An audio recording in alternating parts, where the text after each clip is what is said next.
The 9 works which I'm introducing here at Rave are a mix of sculptures and prints.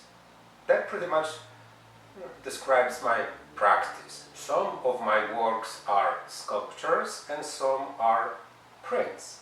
And there is that group of work which is both. They are prints and sculptures at the same time. They lead double lives.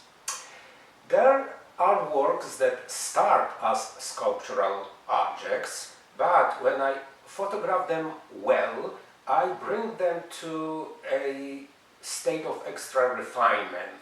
And then by comparison, the original three-dimensional forms look rather shabby, and I decide to disassemble them at that point.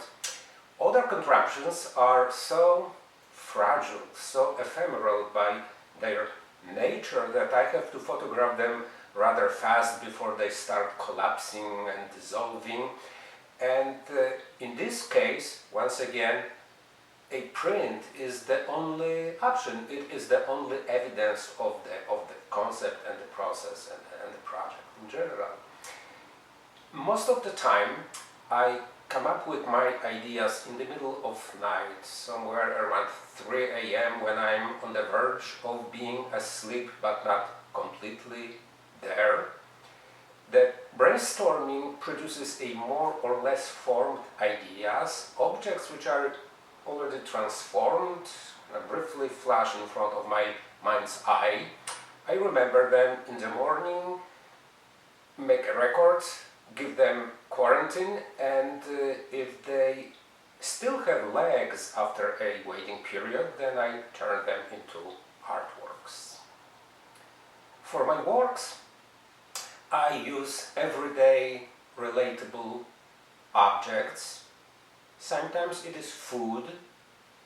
In fact, this humble item which I picked up from my wife's kitchen is a work in progress, so stay tuned. I assemble forms that aspire to enter a hidden aspect of reality, an aspect which is governed by its own sound logic. And 2 elements are important to me here. Firstly, the element of surprise.